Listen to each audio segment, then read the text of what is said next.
My name is Clara Whitmore, 67 years old, a retired nurse from Chicago, widow of a firefighter, mother of 2 sons. I've seen people die in my arms. I've stitched wounds, comforted strangers, and buried the man I loved. But nothing prepared me for lying on this table under this white light, about to give away a part of myself to my own child. The operating room smells of antiseptic and cold metal. The air is too clean, too thin. My hands tremble against the paper sheet, my veins mapped in blue beneath the hospital light. The heart monitor beeps steadily beside me. Beep, beep, a rhythm that feels like time counting down each pulse closer to surrender. Behind the glass wall stands Tanya, my daughter-in-law. Even through the fogged pane, I can see the perfection of her lipstick, the sharp angle of her jaw. Her arms are folded, her posture straight, her voice cutting through the intercom like a blade. Sign it, Clara. You're his mother. Do your duty. I hear the rustle of surgical gowns, the soft murmur of nurses preparing the instruments. Stainless steel glints under the overhead light. The anesthesiologist adjusts the tube near my arm, and I see the syringe clear, poised, merciless. Dr. Simone Adler, the head surgeon, leans over me. Her eyes are calm but heavy with something I can't read, pity, perhaps. We'll begin soon, Mrs. Whitmore. Just breathe normally. I try to nod. My throat feels like glass. My mind races back through all the years I spent healing others, never imagining I'd become the patient. I think of my older son, Michael, 32, once so full of laughter, now pale and thin on the bed next door. They say his kidneys are failing. They say I'm his only match. They say this is the only way to save him. But as the cold tip of the needle brushes my skin, a thought pierces me harder than any scalpel. Why does this feel wrong? The light above me flickers. My pulse spikes. Through the glass, Tanya mouths something, words I can't hear but understand perfectly. Now. The nurse at my side holds my wrist, gently searching for a vein. My body obeys, but my spirit resists. I want to ask for one more moment, one more test, one more truth, but the world narrows into the hiss of oxygen and the tremor of my heartbeat. Then, a crash. The door slams open with a metallic clang that shatters the silence. Papers fly. A gust of cold air cuts across the room, smelling of rain and hallway dust. Every head turns. Standing there, chest-heaving hair, messy sneakers muddy, is Ethan, my 9-year-old grandson. "Grandma!" He yells, his voice cracking through the sterile air. "Don't do it. I know why Dad really needs your kidney." The anesthesiologist freezes mid-motion. A scalpel clatters onto the tray. The beeping monitor races, mirroring my heartbeat. Security. A nurse gasps, but Dr. Adler raises her hand. "Wait!" she says, her voice firm, echoing through the stillness. "Let the boy speak." The room holds its breath. The syringe in the nurse's hand glints once more, and everything fades to black. They say every mother carries 2 lives inside her, the one she gives birth to, and the one she gives away, piece by piece. I didn't realize how true that was until now. I was born and raised in Chicago, daughter of a bus driver and a school janitor. I became a nurse because I believed healing was the closest thing to grace a person could offer. For 40 years, I stitched wounds, changed IV bags, and whispered comfort to people who weren't even mine. I married Tom Whitmore, a firefighter with hands that smelled of smoke and soap. He died on duty when I was 52, ran back into a burning duplex to save a child. The child lived. Tom didn't. After that, I poured everything I had into our 2 sons, Michael and Leo. Michael, the older one, was the dreamer, always building something, always reaching higher. Leo, my younger, was quieter, steady as a stone, fixing engines in a local shop. I loved them both, but Michael had Tom's fire, brilliant, reckless, unstoppable. When Michael told me he was starting a tech company, I didn't hesitate. I gave him my retirement savings, the last of Tom's pension, even sold our lake cabin to help him chase the future. He hugged me, kissed my forehead, and said, "You won't regret this, Mom." But I did. The company went bankrupt within a year. Phone calls stopped. Messages turned cold. Months passed before I heard from him again. And when he finally showed up at my door, he wasn't the same man. His skin looked gray, his eyes were hollow. He had lost weight and warmth both. And standing beside him like a porcelain statue that had learned to smile on cue was Tanya, his new wife. She reached out her hand, perfectly manicured. "Clara, I've heard so much about you," she said. "You must be so proud of your son." Something about the way she said must be felt like a test. Tanya called herself a wellness coach.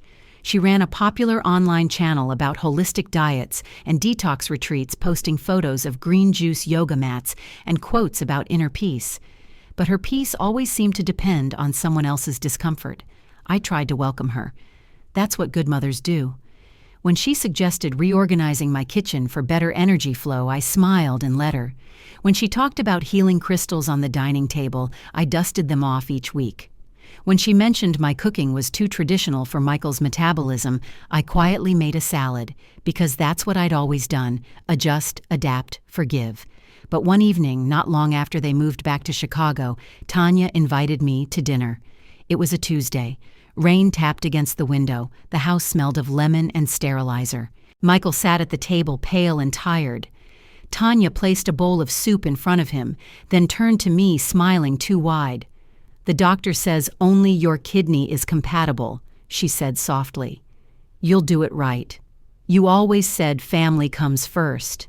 The spoon slipped from my hand, clinking against the bowl.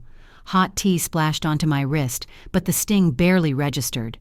What did you say?" I asked. She tilted her head. "You're a nurse, Clara. You understand. This isn't complicated. It's love." Michael didn't look at me. He kept staring into his soup as if there were answers at the bottom. Something in my chest cracked, not from fear, but from the quiet realization that love was now being measured in organs. I forced a smile. Of course, I'd do anything for my son. Tanya's mother, who had been silent until then, reached into her purse and pulled out a manila envelope. She slid it across the table like a contract at a business meeting. "It's just a consent form," she said, "for your peace of mind." The paper stopped right in front of me. It smelled faintly of perfume and ink. My reflection trembled on the slick surface, and for the first time in years, I couldn't tell whether I was being asked to save my son or to surrender to something far darker. I placed my hand on the envelope. It felt heavier than it should. Outside, thunder rolled once. Inside, Tanya's smile didn't move. Guilt is a quiet kind of poison. It doesn't burn. It seeps. It enters through words that sound like love, but weigh like chains. After that dinner, Tanya changed tactics. She stopped asking directly. She started performing. Every morning she would post her videos online, soft lighting, white dress halo, of faux compassion, talking to her thousands of followers about the power of maternal sacrifice. "A true mother gives without hesitation," she'd say, palms together, voice trembling at all the right moments. "Sometimes the bravest act of love is surrender." The captions flashed: "Faith or Sai's family," or "Sai healing," or "Sai gratitude." And every time she uploaded, I saw my own name between the lines: Clara Whitmore, the mother who hadn't signed yet. By the end of the week, even my neighbors stopped me on the street. "Clara, your daughter-in-law is such an angel," Mrs. Dawson said while pruning her roses. "So strong, so inspiring. You must be so proud." I smiled, nodded. But my stomach twisted with something darker than shame. It was the sense of being rewritten live for the internet to consume. At home, Tanya kept the act running. She'd whisper to Michael when she knew I was nearby, "She's scared, honey. It's normal." But love always wins over fear. Then she'd glance at me with a pitying smile that sliced deeper than any insult. Michael had grown weaker. He barely ate.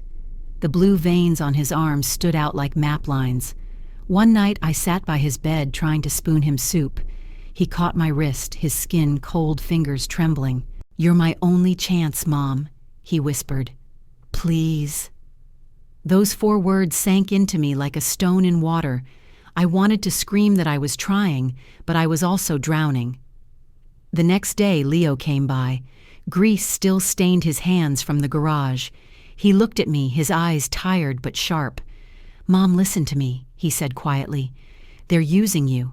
Tanya's setting you up to look like the saint in her story, the one she can profit from." I frowned. "Leo, she's just trying to save your brother." "No," he said, shaking his head. "She's saving her image. You're not their miracle. You're their marketing." His words stung, because somewhere in the back of my heart, I already knew he was right. That evening, Tanya's parents came over, Mr. and Mrs. Caldwell. They arrived not like worried in-laws, but like investors inspecting a deal. Mr. Caldwell placed his leather briefcase on my kitchen table. Mrs. Caldwell followed, her pearl necklace gleaming under the ceiling light. "Clara?" He began smoothly. "This isn't just about saving a life. It's about preserving a legacy. Michael's company may have failed, but this is redemption. You're saving a name," Mrs. Caldwell added, sipping her tea. "You'll be remembered." I looked at them both, the words echoing inside my head. Legacy, redemption, remembered. They were selling me my own goodness like it was a product I had to buy. My hand trembled as I picked up the pen. The consent form lay open on the table, Tanya's perfume lingering on the paper. The room felt smaller, the air thicker. I could hear Michael's weak voice from the next room calling Mom. "Please sign it." The pen hovered above the signature line. My heart pounded, then buzz. My phone vibrated against the table. Unknown number. I hesitated, glanced at Tanya's expectant face, and pressed play. "Don't trust Tanya," a distorted voice whispered through static. "Check his lab reports." The message ended. Just silence. My blood ran cold. Across the table, Tanya smiled, unaware that something invisible had just shifted in the room. I set the pen down slowly. My reflection in the silver teapot stared back, eyes wide, trembling. For the first time, I wasn't sure who exactly was sick in this house. Doubt doesn't arrive like thunder. It creeps in quietly like a draft under a closed door. By the time you notice, it's already chilled your bones. After the anonymous voicemail, I couldn't sleep. Every time I closed my eyes, I saw Michael's face, pale, sweating, fragile, and Tanya's calm, polished smile hovering beside him. By morning, the words "check his lab reports" kept echoing in my head like a heartbeat I couldn't ignore. So I went to the clinic. The hospital corridor smelled like antiseptic and fear. Nurses moved like ghosts, their rubber soles whispering across the tiles. I had been a nurse for decades. I knew how to look like I belonged. I nodded, politely, smiled at the front desk, and slipped down the hallway toward the records room. Inside, I found a young nurse, maybe 23, hair tied back, face too kind for this kind of place. Her name tag read L. Cooper. She recognized me immediately. "Mrs. Whitmore, you're here for your son's paperwork, right? Dr. Adler mentioned the transplant prep." Her tone softened when she saw my trembling hands. I leaned closer and whispered, "I just need to understand what's really happening. Please." She hesitated, glanced around, then turned her screen slightly toward me. A list of test results filled the monitor rows of numbers, dates, creatinine levels, GFR counts. I didn't need a doctor to interpret them. I had spent years reading labs, charting vitals, catching mistakes. But what I saw wasn't a mistake. 2 sets of test results, same dates, same patient ID, different outcomes. One report showed kidney failure progressing rapidly. The other, normal renal function, only minor dehydration. I looked at her, my voice cracking. "Who changed this?" She bit her lip, whispering, "Someone accessed the system under Dr. Adler's login last week. But he was off that day. We didn't want trouble. So we didn't say anything." The air thickened around me. I could hear my pulse louder than the heart monitor in the next room. "Your son's kidneys aren't failing, Mrs. Whitmore," she said, barely audible. "They're being suppressed. Chemically." The word chemically hit me like a punch. I walked out of the clinic, numb, my hands shaking so hard I dropped my purse twice before reaching the car. On the drive home, flashes of memory hit me like scenes from a movie I didn't want to watch. Tanya in the kitchen mixing powders into Michael's smoothies. Her voice light and casual. "Just herbal detox, Clara. It helps cleanse the liver. Bottles without labels. Blue capsules left on the counter. The faint, sharp scent of something metallic." That afternoon, I waited until Tanya left for her yoga class. The house was silent except for the soft hum of the refrigerator. I moved slowly down the hallway toward the kitchen. There she was, standing by the counter, back turned, humming a tune, while Michael rested in the living room. She held a spoon in one hand and a small blue pill in the other. She crushed it gently, methodically, into fine powder, mixing it into the blender full of smoothie. Her voice was barely a whisper, but I heard every word. Just a few more days, then we're clear. The sound of the blender roared through the silence. My heart pounded in sync with its rhythm. I froze behind the doorway, gripping the edge of the wall so tightly my knuckles went white. I wanted to run in, grab the cup, scream her name, but I didn't. I just stood there and watched. Because for the first time in my life, I wasn't sure what truth would destroy me more, finding out she was lying or confirming that she wasn't. When she turned around, I ducked behind the pantry door, holding my breath. Tanya poured the smoothie into a tall glass, wiped the counter, and walked out calm, graceful, as if she hadn't just poisoned the man she called her husband. The smell of banana and mint filled the air. I stared at the empty counter, the faint blue dust still clinging to the cutting board. That night the house was quiet. Rain tapped against the windows. Michael slept soundly, his breathing slow but uneven. I sat on the edge of the couch trying to think, to plan, but my mind felt like a jigsaw puzzle with missing pieces. Then Ethan, my 9-year-old grandson, padded into the living room in his pajamas, dragging his old stuffed bear by the arm. His eyes were wide, serious, in a way a child's eyes shouldn't be. He climbed into my lap and whispered, "Grandma, can I ask you something?" I brushed a strand of hair from his forehead. "Of course, sweetheart." He hesitated, then looked straight into my eyes. "If medicine can make someone better, can it also make them sick?" My throat went dry. I couldn't answer. Ethan waited for me to speak, his little fingers clutching my sleeve. Outside, thunder rolled, and in that low, endless rumble, I realized I was standing at the edge of something far bigger than illness. It was intent.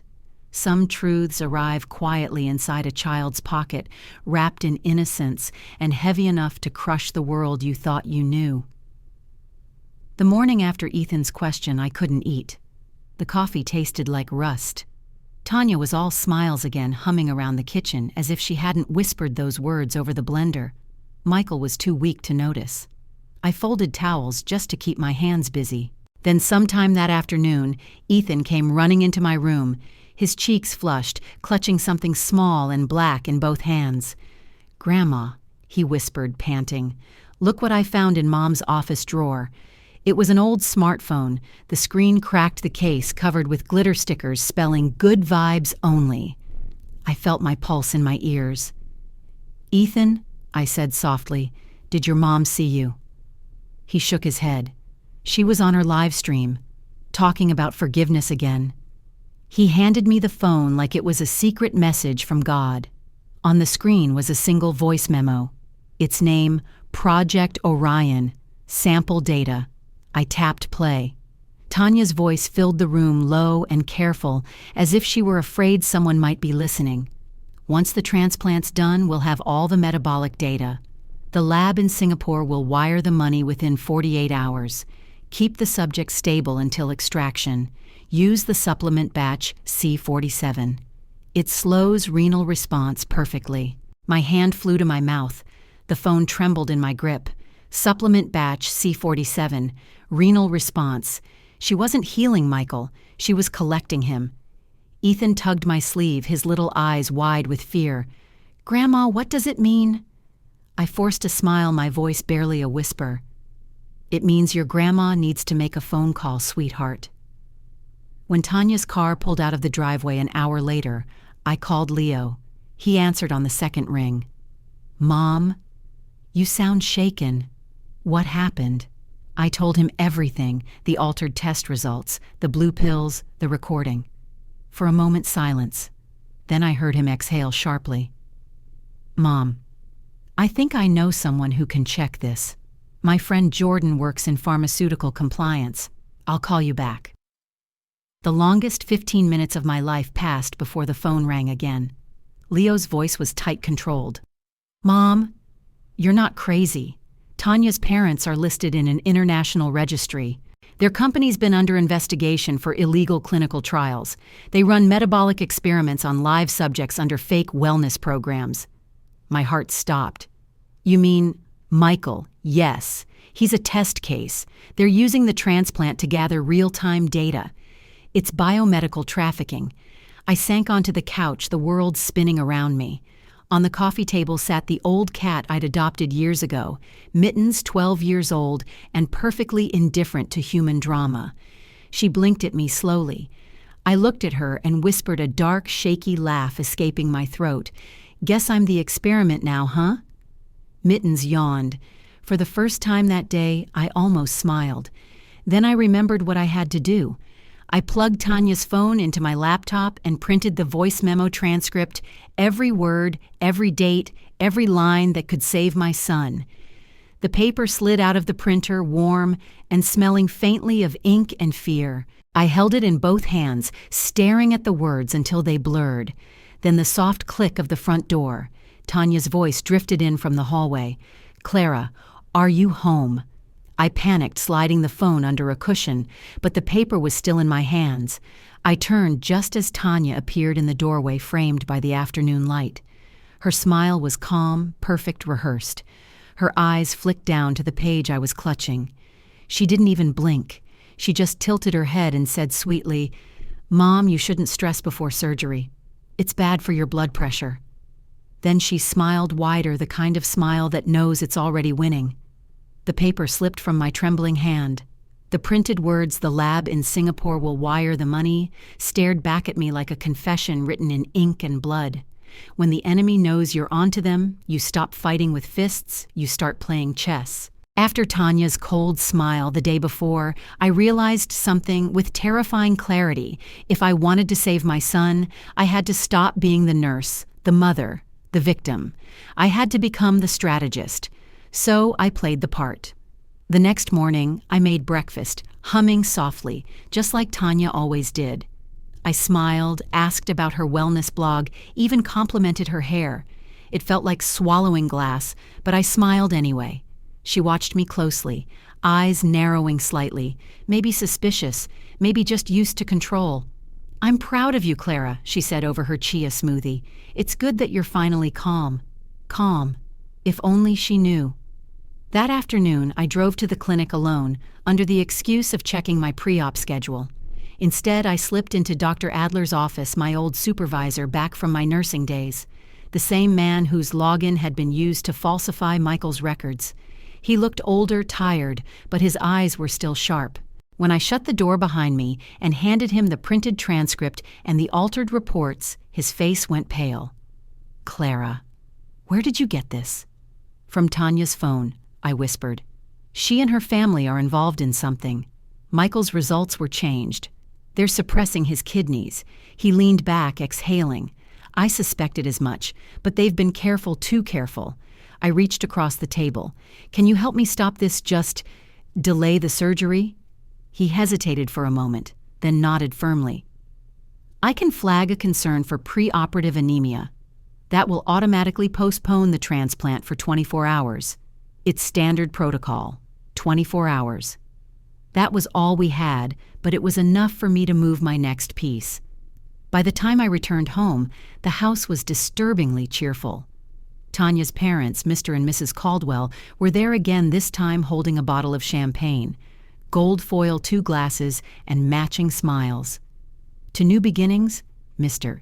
Caldwell announced. "To life renewed and to the generosity of family." I watched the bubbles rise in their glasses, feeling bile rise in my throat. Tanya kissed Michael's forehead gently and whispered, "See everyone celebrating you, honey. Tomorrow, you'll be brand new." Michael smiled weakly, too fragile to see the irony. Then the front door opened. Leo walked in grease-stained hands, sharp eyes, jaw set. His presence alone cut through the room's fake warmth. "Perfect timing," Tanya said smoothly. "We were just toasting." Leo ignored her. He looked straight at her father. "Maybe you should hold off on celebrating. Mr. Caldwell care to explain why $75,000 was wired to your account last week from a company called Medicine International? The room went silent. Tanya froze for just a fraction of a second, but it was enough for me to see fear flicker across her face. Then she snapped right back into character eyes, glistening voice trembling perfectly on cue. You're paranoid, Leo. It's a sponsorship my dad does consulting for health brands. We've told you that 100 times. She even dabbed the corner of her eye with a napkin, a flawless performance. Leo didn't buy it. He stepped closer, voice low angry. Stop lying. I checked. That company's registered under a shell in Singapore, the same one funding Project Orion. Mr. Caldwell slammed his glass on the table, champagne spilling. You've gone too far, young man. Before it could escalate further, Tanya threw her arms around Michael and began crying loudly, playing the victim. Please stop. You're stressing him out. You'll kill him before the surgery. Michael, pale and confused, whispered Leo, please don't fight. And just like that, Tanya won the scene. Again. Leo stormed out, muttering under his breath, while Tanya hugged Michael tighter, whispering just loud enough for me to hear, see what happens when people feed on drama. I stood there, fists clenched, pretending not to tremble. Later that night, I stepped outside for air. The sky was black, heavy with the smell of rain. Leo's truck was still parked at the curb. He must have cooled off at the diner down the road. I stared at the vehicle headlights, faintly reflecting the streetlight. Something about the way the front bumper gleamed caught my eye. I walked closer. The metal undercarriage was slick with something dark. I crouched, my heart pounding, and reached up with my fingers. Oil, but not just oil. The brake line cleanly cut. My body went cold. Someone had planned for Leo not to make it home. I staggered back, the sound of crickets suddenly deafening. Upstairs, I saw Tanya's silhouette in the window, backlit, perfectly still, holding her phone.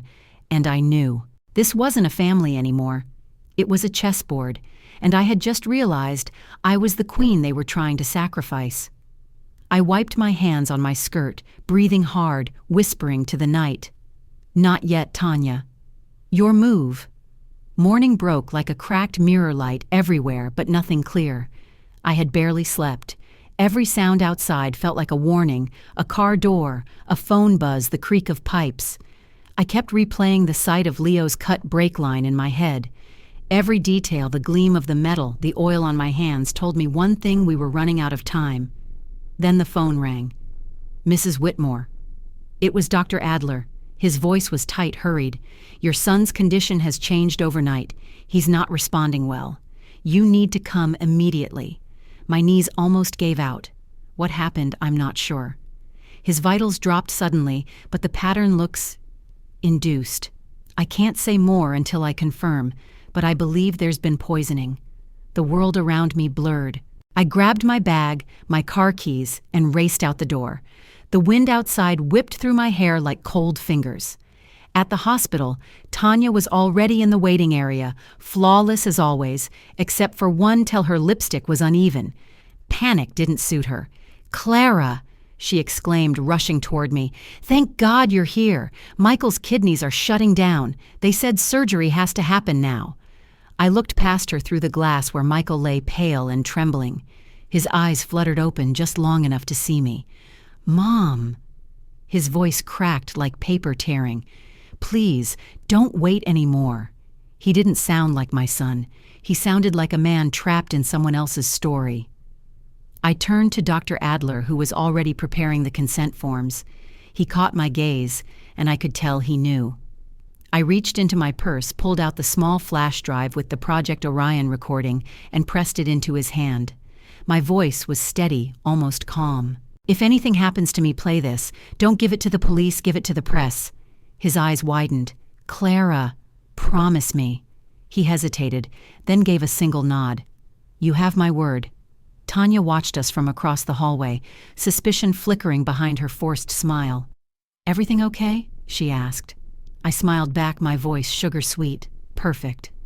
Inside the pre-op prep room, the smell of antiseptic filled the air. Machines beeped steadily, indifferent to human fear. Michael was already being prepped, his arms strapped with IV lines. Tanya hovered over him like a stage actress in her final act. Then from the corner of my eye, I noticed Mrs. Caldwell, her posture stiff, her pearls perfectly aligned. She slipped something from her purse, a small envelope, and handed it discreetly to a young nurse standing by the counter. Her voice was barely audible, but the tone was sharp as a scalpel.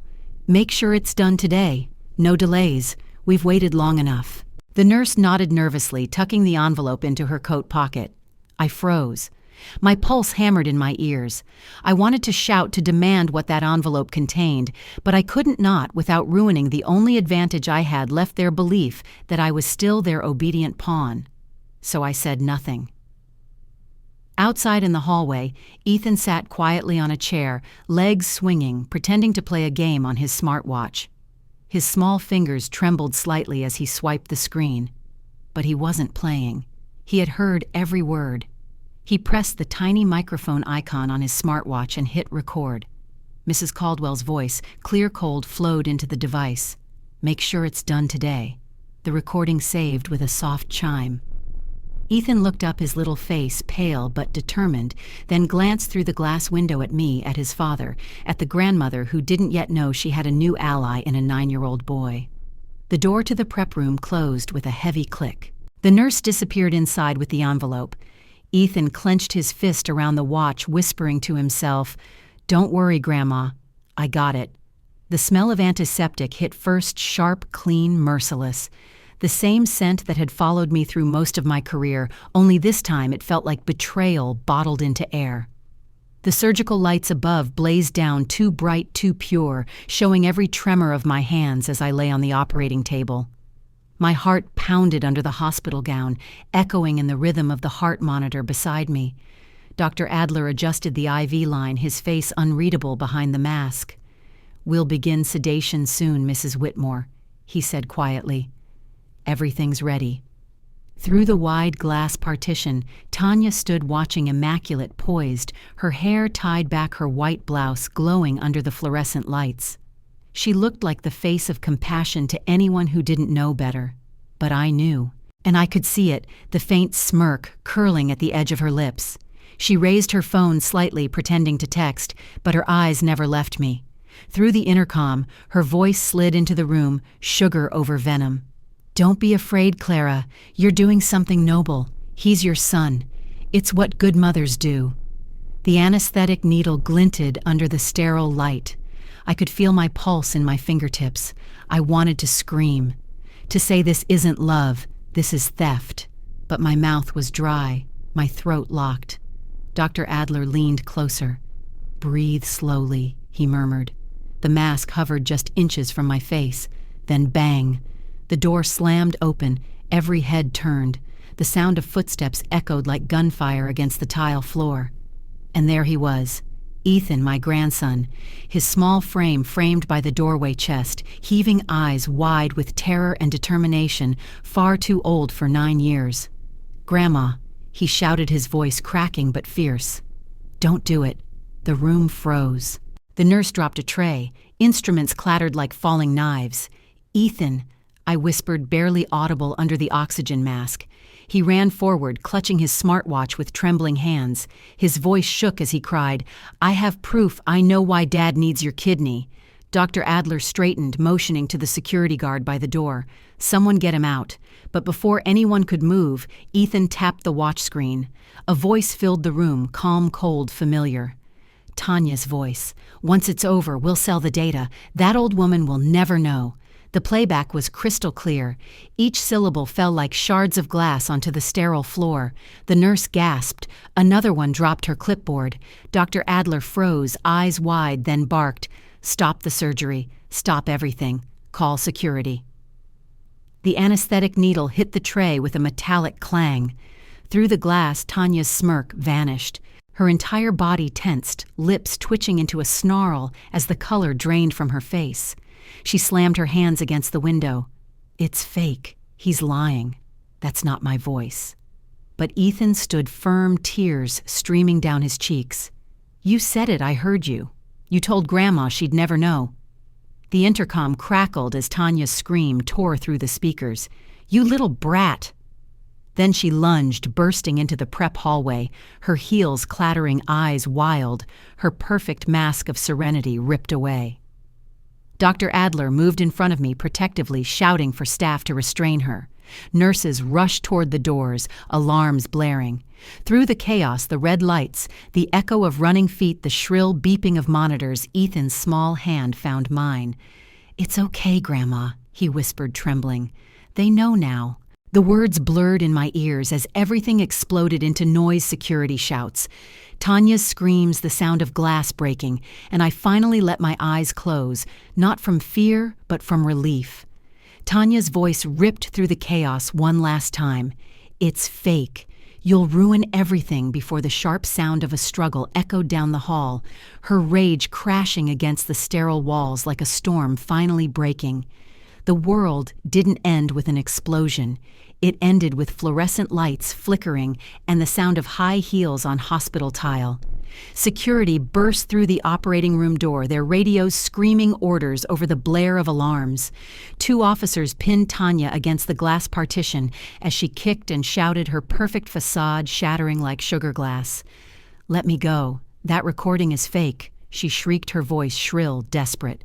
Dr. Adler's voice cut through the chaos. Calm, firm, undeniable. "No, Mrs. Caldwell, it's real. And so are the documents I've just submitted to hospital administration." He lifted a folder, the same one I had given him. Inside were the forged test results, timestamps of login breaches, and copies of the bank transfers Leo had uncovered. "You falsified a patient's medical condition," Adler said coldly. "You sabotaged lab results to force a transplant that wasn't needed. This isn't compassion, it's criminal experimentation." The room fell into stunned silence, broken only by Tanya's ragged breathing. Then the door swung open again. Mr. and Mrs. Caldwell swept in, faces ghost pale, but still trying to wear their masks of authority. "There's been a misunderstanding," Mr. Caldwell said quickly, flashing a brittle smile.